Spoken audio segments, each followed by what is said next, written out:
A paz do Senhor Jesus, meu nome é Maria. Estou iniciando agora nessa jornada de vídeos aqui pelo meu canal do YouTube.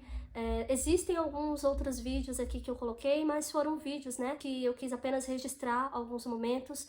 Mas oficialmente agora eu dou início a essa jornada de vídeos aqui neste canal do YouTube.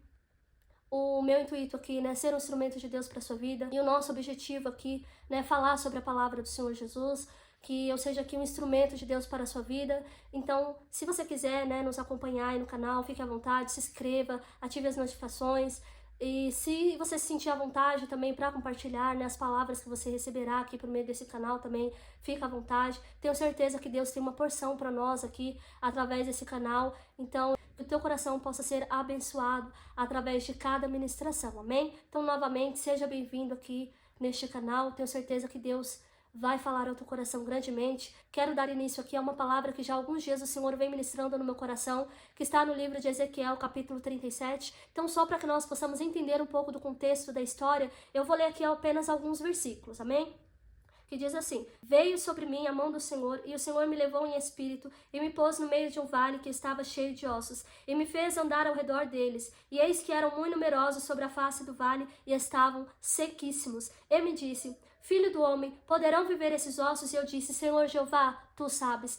Que palavra poderosa e gloriosa, Tenho certeza que você já ouviu inúmeras ministrações sobre esse capítulo 37 de Ezequiel, a visão de Ezequiel do Vale de Ossos Secos. Então, realmente uma palavra muito forte que Deus ministra muito ao nosso coração, Só pra gente entender aqui, Israel era uma nação escolhida de Deus, O povo de Judá era um povo escolhido com um propósito de Deus. Mas passou-se o tempo, o povo se distanciou, dos propósitos do Senhor, dos caminhos do Senhor, e começaram a se perder, se envolvendo com outras idolatrias. Nesse capítulo 37, Judá está aqui já no cativeiro babilônico. Porém, só para a gente entender um pouquinho antes, Deus levantou Ezequiel alertando sobre esse juízo que Deus traria sobre Israel. Mas, como eu disse, o povo estava distante, não ouvia, não obedecia aquilo que Deus enviava, as alertas que Deus enviava por meio dos profetas. E, por se distanciar tanto do povo, Deus em amor, porque eu vejo o cativeiro babilônico em amor, como amor de Deus, Deus envia um cativeiro babilônico para guardá-los, para livrá-los. Então, antes mesmo de Israel enfrentar esse cativeiro babilônico, Deus já havia mostrado que traria esse juízo sobre Judá, por meio do profeta Ezequiel. E agora Israel já tem um tempo, já tem uns anos que Israel está nesse cativeiro babilônico, está cativo. E aí Deus vem e mostra, dá essa visão para Ezequiel, mostrando para Ezequiel a que nível que estava a esperança de Israel. Israel já havia perdido as esperanças, já não acreditavam mais que eles voltariam para suas terras, já estavam desanimados, já não conseguiam mais crer que Deus os traria de volta à terra que Deus lhes prometeu. E Deus levanta aqui Ezequiel para mostrar para aquele povo de Israel que por mais que a esperança havia morrido, Deus, ele é um Deus de restauração. Aqui nós vemos, Deus mostrando aqui, trazendo essa representatividade do Vale de Ossos Secos, mostrando a que nível estava a esperança de Israel. E aqui nós vemos que Deus leva Ezequiel, a mão do Senhor leva Ezequiel nesse vale que estava sequíssimo, sem vida, morto, sem esperança, não tinha expectativa nenhuma. Mas o decorrer, enquanto Ezequiel caminhava, todos sabem que Deus começa a levar Ezequiel ali pelo vale, Ezequiel começa a profetizar, e ali se levanta um numeroso exército para a glória do Senhor. E de igual modo Deus estava ali mostrando, através daquela visão para Ezequiel, que Deus é um Deus que estava restaurando a esperança de Israel novamente. Por mais que eles olhavam para aquela situação e aparentemente era uma situação de sequidão, era uma situação onde eles já não tinham mais nenhuma expectativa, eles não criam mais que Deus tornaria eles novamente para a terra que Deus escolheu para eles, eles não acreditavam mais que Deus traria algo novo sobre eles.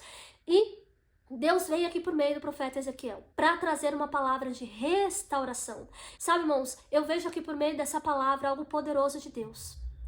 Que Deus, ele permitiu esse cativeiro babilônico como uma forma de parar Israel, para não perder aquela nação que foram os remanescentes, apenas o pouco que havia restado, de uma nação que Deus havia escolhido.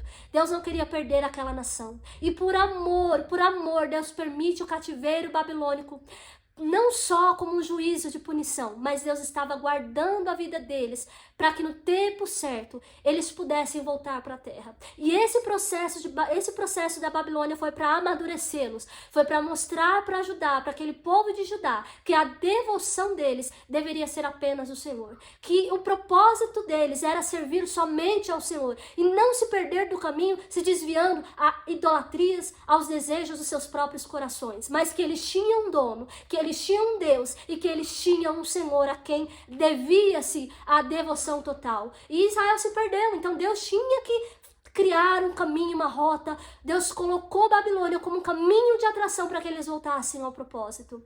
E de igual modo, Deus ele permite situações na nossa vida para nos parar, para nos trazer novamente ao centro do propósito. Então, o que eu quero que você reflita por meio dessa palavra, o primeiro ponto aqui, chave dessa mensagem para você é: suspeite que se você está passando em algum processo doloroso na tua vida, em que as portas se fechou, em que você se encontra sozinho, em que você está enfrentando um momento de dor, de perda, de solidão, de angústia, de desespero, onde você procura socorro e não tem ninguém para te ajudar. Suspeite se não é a mão de Deus te atraindo ao centro da vontade dele, para que você entenda que ele não te quer longe desse propósito, mas que ele te quer no centro da vontade plena que ele traçou para a tua vida. Que você possa, por meio dessa palavra, entender esse primeiro ponto, que Deus muitas vezes está permitindo uma situação que aparentemente é doloroso demais, sim, mas é a forma que Deus está te encontrando para que você volte novamente ao caminho e ao propósito que ele já traçou para a sua vida, em nome de Jesus. O segundo ponto é: veja essa situação não como um juízo ou algo ruim de Deus para a tua vida. Não porque Deus não te ama, muito pelo contrário.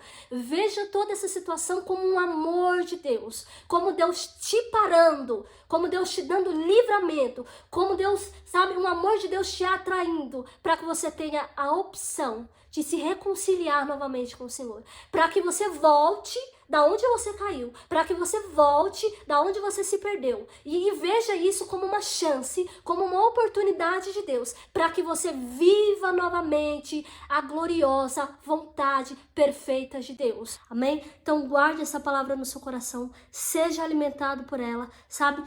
Rumine essa palavra, analise, vá orar, vá falar com Deus. Eu tenho certeza que Deus falou com você. E tome uma posição, sabe? Tome uma atitude hoje de viver não segundo as tuas vontades ou aquilo que você idealiza que é o melhor para você. E muitas vezes você está sofrendo tanto porque até hoje você se frustrou por correr atrás das suas próprias vontades, dos seus próprios desejos, sem viver de fato aquilo que Deus tem para a sua vida. Amém? Então, receba essa palavra no seu coração. Estou finalizando aqui esse vídeo, então, só para dizer para você, medite nessa palavra e se você quiser nos acompanhar, né, teremos aqui palavras diárias. Eu tenho certeza que Deus vai continuar falando ao teu coração em nome de Jesus. Sabe, irmãos, foi difícil para gravar esse vídeo, mas eu orei para o Senhor e pedi um direcionamento e eu disse para o Senhor que a partir desse momento, me coloco à disposição para o Senhor. Então, não estou aqui gravando por um acaso e nem estou gravando aqui em vão. Estou gravando aqui porque há um propósito e tem vidas que Deus deseja alcançar. Espero que o Senhor tenha te encontrado através dessa palavra, que não seja só mais uma ministração, né? Que você vai ouvir e vai ficar só no vídeo, não. Mas que o Espírito Santo de Deus possa te convencer sobre aquilo que precisa ser mudado em nome de Jesus. Amém? Fique na paz do Senhor Jesus e até o próximo vídeo.